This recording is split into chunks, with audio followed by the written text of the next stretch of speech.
The heroes of this kingdom are battling the demon king, all on the brink of death, save for Keyaru, a healing mage. With a sinister smile, he steps over his comrades, offering them no healing.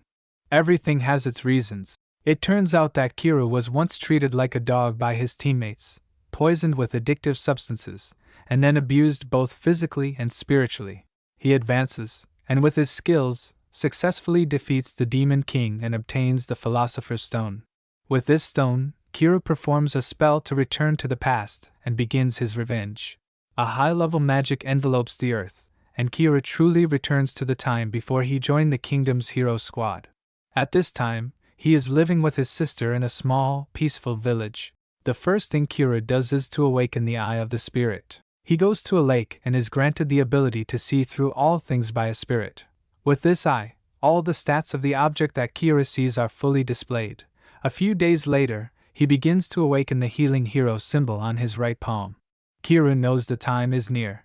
He goes into the forest and continuously searches for poisonous plants to eat, with the main purpose of increasing his resistance to poison and addictive substances. Exactly 1 month later, Princess Flare and her people arrive as expected, to pick up the awakened hero, Keyaru.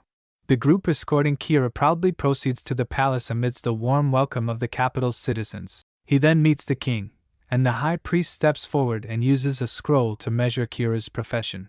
The result shows that he is a healing mage, which truly disappoints the king, and Flare is even more so. As night falls, Keyaru is arranged to rest in a luxurious and spacious room, but he is treated even more warmly. Several maids take turns teaching Keyaru to spell throughout the night. The next morning, Keyaru is taken to heal a one-handed female swordsman, Kureha. He closes his eyes and begins to cast magic, but every time he heals someone, he can feel their pain and experiences, which is terrifying. Conversely, it also helps him learn their unique skills that no one else knows. Afterward, the swordsman's hand regrows, but Keyaru foams at the mouth and faints. Kureha thanks him for giving her a second chance at life and promises to repay him, while Flare is disappointed and contemptuous. She believes that as a healing mage, his healing performance is not impressive. Only the old high priest understands the situation. He knows that Keyaru's healing magic is clearly at a profoundly different level, and he asks for further investigation. Flare agrees immediately, even allowing him to use opium to destroy Keyaru. She feels that he is not worthy to stand in the ranks of heroes like her, as she is also a hero mage. But Flare doesn't know, Keyaru has heard all of this. Afterward, he is thrown into prison and begins days of torture that are worse than death. Keyaru's mind is completely destroyed by opium, and he is frequently abused physically. He is only released when he has to heal someone. Today, he is once again taken to heal an alchemist. This old man has the ability to transform matter, an important skill that Keyaru must possess for his revenge. 6 months have passed, and Keyaru has absorbed all the necessary skills. Having consumed many medicinal herbs and toxic fruits previously, he has built up a complete resistance to opium, keeping himself alert, but still pretends in front of Flare so she won't be suspicious. Seizing the moment when the king of the kingdom goes to war, he breaks his collar and begins to act. Thanks to alchemy, the cage is no longer an obstacle. With just a touch, Keyaru successfully escapes. Everyone is searching for him after his escape, and Flare is also restless. However, the chief guard appears, bringing Keyaru, who is tied up on the ground, to report. But Flare doesn't know that this chief guard is actually Keyaru in disguise, and the real chief guard has been transformed into Keyaru lying on the floor. Keyaru then tricks her into letting him into her private room. Then, with just one sword, Keyaru takes out Flare's 2 guards in the blink of an eye, using Kureha's ultimate sword technique. Keyaru rushes at Flare, temporarily disabling her powers and pins her against the wall. At this point, Flare is no match for Keyaru. She can only plead in despair before the horrific games Keyaru plays. He is determined to return all the humiliation and pain to this princess, forcing her to spell until she is dead or alive. After successfully taking his revenge, Keyaru changes his face and erases her memory, burns down the palace, and they both leave the castle. The next day, Keyaru is hiding in an inn. He has adjusted his face, and Flare wakes up with no memory of her past and origin. Keyaru makes up a name for her, Freya, and instills in her mind an unconditional love for Keyaru. From then on, Freya officially becomes a slave serving Kira's needs, and he also changes his name to Kyaruga. The two will embark on a journey together to take revenge on all the scoundrels who tortured Keyaru. Keyaru and Freya leave the capital, and on their way, they see a wanted poster for the team leader who allegedly killed the princess. This is part of Kira's scheme to deceive everyone. Keyaru recalls the time he was tormented by Flare, who treated him like a dog. Then, the female hero Blade, who was jealous and resentful because she saw him getting close to Princess Flare, continuously beat and tortured him. But the most horrifying thing was not what these two did, but what the gun hero Bullet did. He was a truly perverted scum who toyed with Keyaru for a long time, even claiming to be the one who loved Keyaru the most. A few days later, they arrived in Lanara, a free city with a diverse population. They went into a restaurant for lunch, and Keyaru discovered that the water was poisoned. However, this was just pollution from the water source, so he guessed that the residents here would soon fall ill and die. He went back to his room and made a cure for this disease. Then he found a merchant and started negotiating to sell the medicine. 28 gold coins for 28 bottles of medicine, and since both of these people were sick, they tried it on the spot and were convinced, buying without bargaining. For the subsequent shipments, Keyaru will collect money based on the percentage of profit on each bottle of medicine they sell. After getting the money, Keyaru and Freya went to the slave market. Freya, who had lost her memory, did not agree with this. She appeared completely kind-hearted and thought that it was pitiful to use slaves as living shields, which surprised Keyaru. But Keyaru persuaded her, and they continued to choose slaves. He looked around the entire area but couldn't find any slaves he liked. Finally, the owner led him down to the deepest dungeon, where Keyaru discovered a slave from the Ice Wolf tribe with satisfactory stats. But this slave was too ferocious, and the owner didn't want to sell her for fear she would kill someone. Indeed, as soon as she saw Keyaru, she lunged at him intending to tear him apart. Keyaru stepped forward and noticed that the hatred in her eyes was just like his own, so he decided to buy her. Of course, Keyaru had his own way of conquering her. He was very curious to know what her face would look like after he helped her take revenge. Keyaru brings Setsuna back to his room and uses his healing magic to understand why she harbors such hatred. It turns out that a group of slave hunters attacked her people, abused and killed them, and she could do nothing. These hunters would continue to attack her village to capture as many slaves as possible. The culture of slavery is deeply ingrained in the Joro Empire, causing widespread suffering, and Keyaru, wanting to save the world, decides to help Setsuna take revenge. Leaving Setsuna to rest in the room, Keyaru and Freya take the medicine chest to trade again, as they still need money. The transaction goes well, and Keyaru wonders why the merchant doesn't send someone to rob them and steal the cure formula. Freya, being naive, believes that the world isn't always as bad as it seems. Then, Keyaru feeds Setsuna the medicine again, always making Freya blush. But this time, Setsuna suddenly wakes up and reacts violently. Seeing this, Freya jumps in to explain to Setsuna that it was Keyaru who painstakingly made the medicine and took care of her all these days. Setsuna looks at her body, sees that she is indeed healthy, and shyly thanks Keyaru. Keyaru tells Freya to go out and buy things. At this point, Setsuna, not wanting to be stuck here, attacks Keyaru, wanting to return to protect her tribe. Unfortunately, she is too weak and is completely controlled by Keyaru in one move. Keyaru also explains to Setsuna that if strength is considered as water, then she is like a small cup, unable to hold much water, which is why an alchemist like him can control Setsuna. Faced with this reality, Setsuna can only cry, saying that she is willing to do anything to become stronger. So Keyaru reveals that he can make Setsuna stronger, because he is a hero, and asks Setsuna to become his slave. Setsuna agrees on the condition that he must save her village first. Then, Keyaru uses a method to expand the mana in the body by merging the two of them into one. By nightfall, Keyaru leads the two girls to Setsuna's village deep in the forest, where they find that the battle has not yet begun. Below, dozens of young women from the Ice Wolf tribe are chained and tortured, with the slave hunters trying to lure the warriors of the Ice Wolf tribe to appear. Setsuna wants to rush in, but Keyaru stops her, otherwise she would fall into their trap.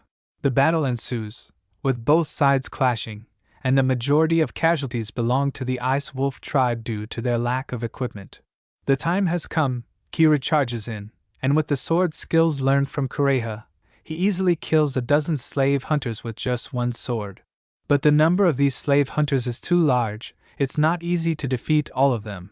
At this moment, Freya, a hero mage, stands high above and uses wide-range fire magic, incinerating all the enemies. A few survivors kneel on the ground or run away in fear. At this point, Setsuna is ordered to charge in. She swings her ice claws and begins a brutal revenge. The Ice Wolf tribe, seeing Setsuna fighting selflessly, also rush in to support her. Kira looks up at Freya above. He realizes that after losing her memory, she is not as evil as before. Perhaps the reason lies in the rotten empire that has poisoned people to become evil and cruel. The city's water pollution turns out to be because the Ice Wolf tribe poisoned it with the corpses of monsters, so Kira asks Setsuna if she wants to continue poisoning humans. Setsuna, being saintly, refuses, as she doesn't want those unrelated to this matter to suffer. Then, under a tree, Setsuna tells Kira her real name. From now on she officially becomes Kira's slave. In the capital, Princess Norn, Freya's younger sister, has returned. This character is the one that Kira fears the most. She is helping her father search for her sister and the villain Kira. On the way, Kira captures a deserter who attacks Setsuna's village and conveniently takes his army badge. After that, he continues to trade with the merchant, but this time the old man shows his true colors, wanting to steal Kira's formula. Instead of fighting, he happily sells a fake formula for 500 gold coins and leaves. At this moment, the three of them are happily chatting when Kureha appears and attacks Keyaru. She has heard about an imposter Kureha, using Krillit's sword skills and attacking the royal army. It turns out that the slave hunters are disguised members of the army. Kureha accuses Keyaru of attacking the village and killing the royal soldiers who were trying to protect it. Ironically, Freya and Setsuna try to explain, but Kureha believes that Keyaru has brainwashed the two girls. The two engage in intense combat. Although Keyaru has Krillit's sword skills, he is slightly inferior to Kureha. However, he has powerful healing magic, which allows him to fight on par with Kureha. The moment Kureha shatters the pink potion bottle that Keyaru throws at her, the battle is decided. This aphrodisiac potion makes Kureha dizzy, significantly reducing her power. When she is not paying attention, Keyaru performs a healing skill on her, allowing her to see the whole truth, and she faints. When Kureha wakes up, her hands are tied. Keyaru shows her his true face and tells her to seek the truth. To make his argument more convincing, he transforms Freya back into Flare, and they work together to convince Kureha that the Joral Kingdom is truly corrupt. Faced with this truth, Kureha feels deep regret for having dedicated herself to the kingdom. Kureha apologizes to Keyaru for attacking him, and wants to make amends for her mistakes. Thus, Keyaru gains a new toy. The next day, the three of them are having lunch when suddenly there is a commotion outside. Keyaru goes out to see and finds that his villagers have been brought here. Through Kureha's intelligence, he knows that the team leader Leonard has arrived and wants to use hostages to force him out. Keyaru disguises himself as a former deserter, pretends to chat with a soldier, and learns that his sister Anna has been trampled by Leonard. This makes him furious and loses his last faith in humanity. Keyaru asks the soldier to send a message to Leonard, luring him to an abandoned house, pretending to provide information about the location of the healing hero.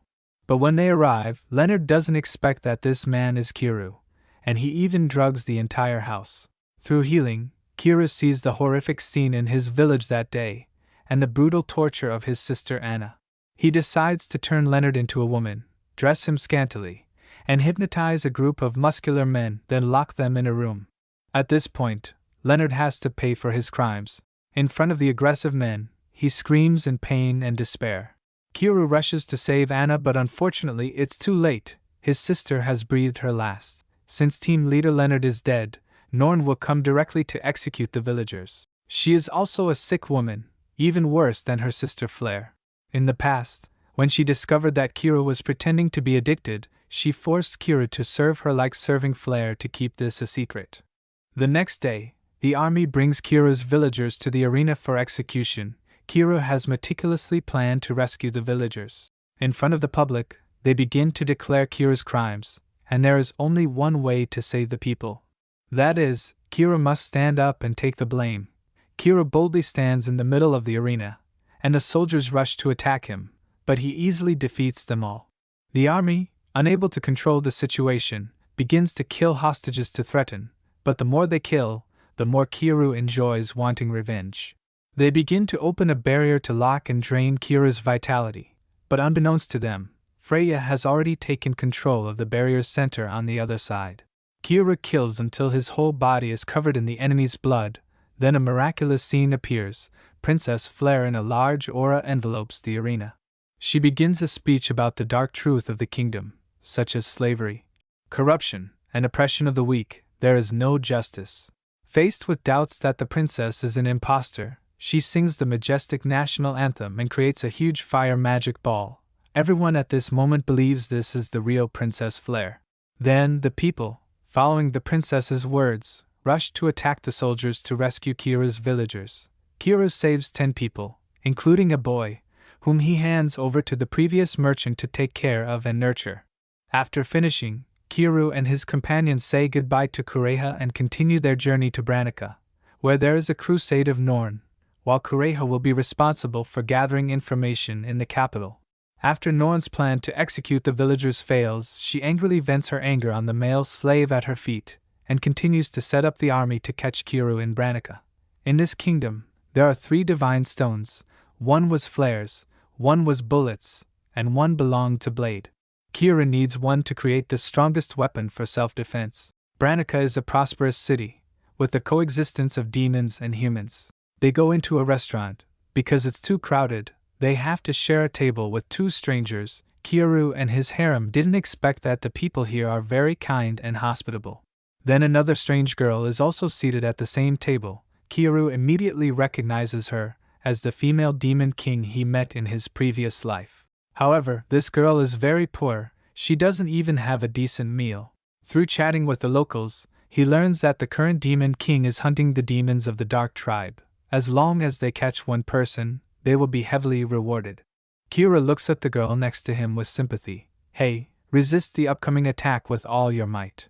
Immediately after, an unexpected attack targets the girl. They quickly use all their strength to resist. But unexpectedly, the girl was hit by a poisoned arrow shot secretly, and fell to the ground.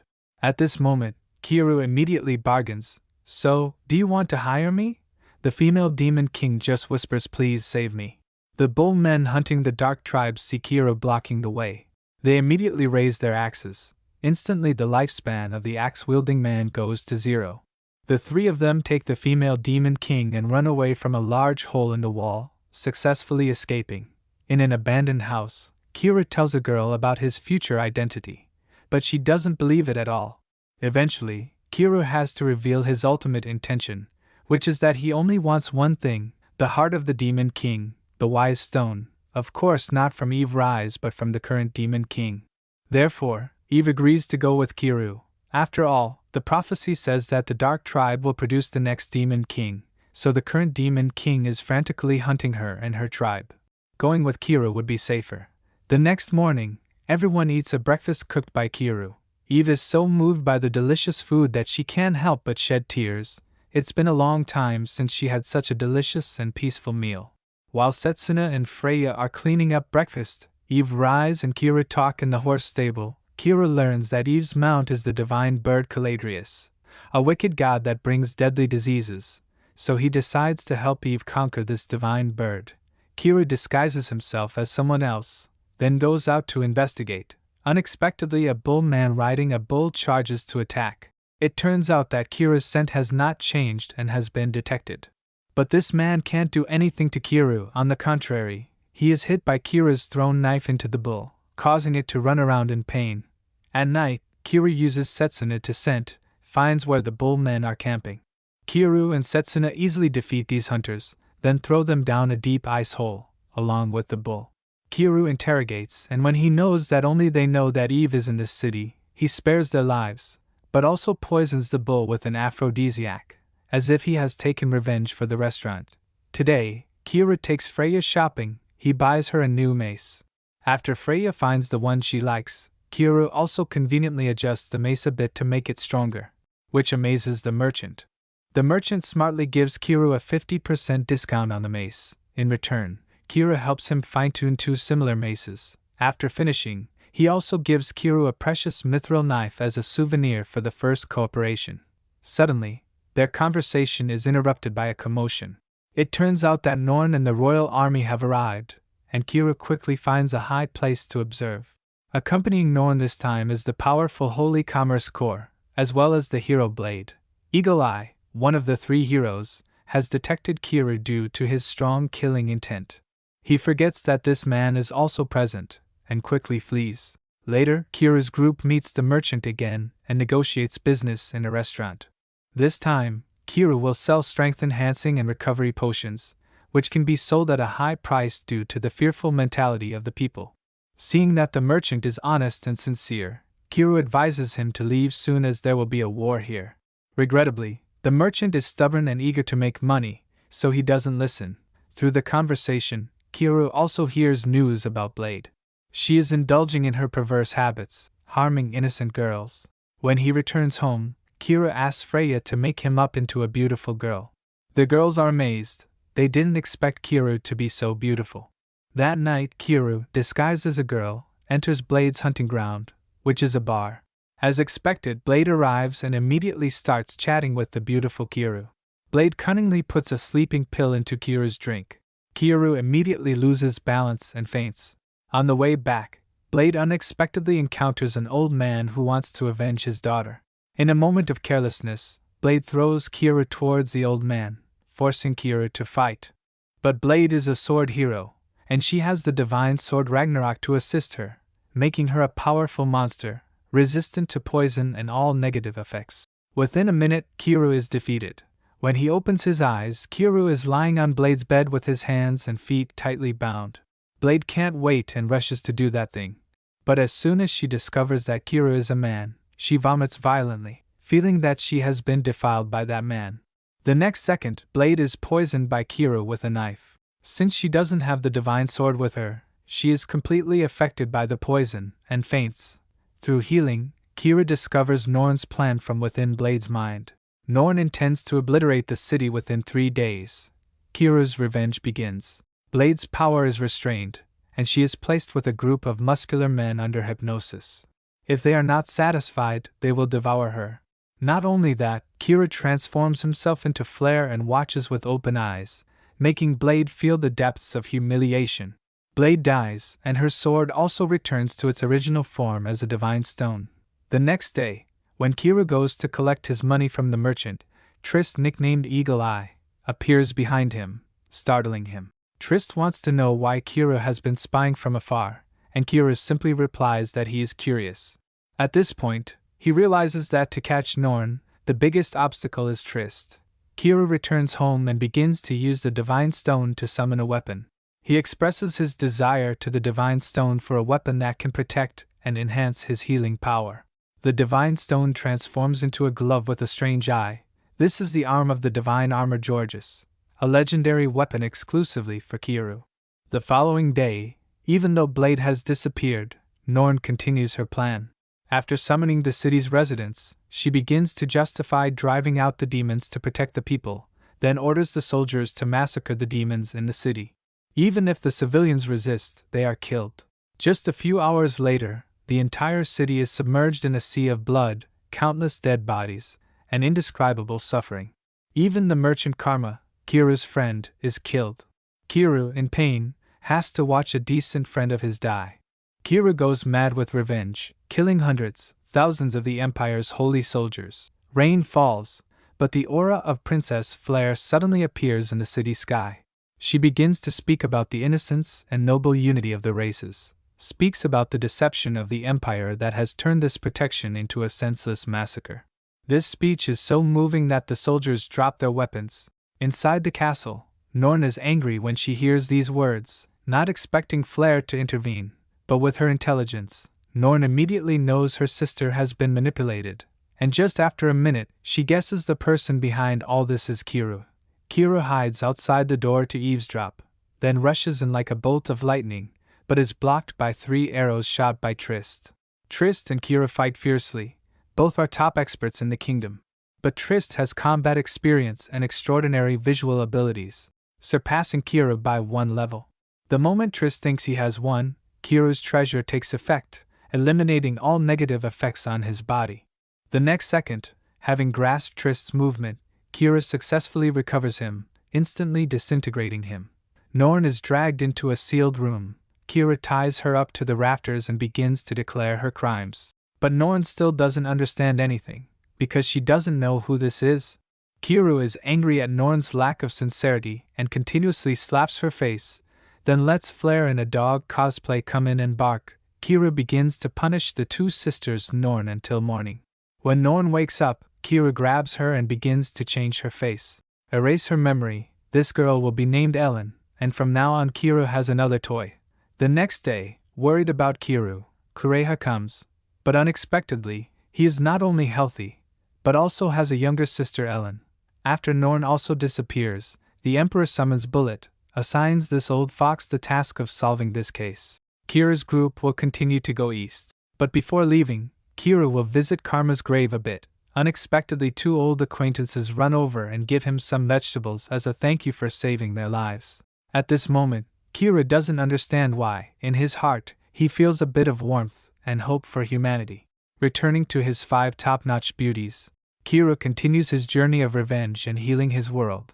Season 1 ends here. Please like and subscribe for the channel to make Season 2, everyone.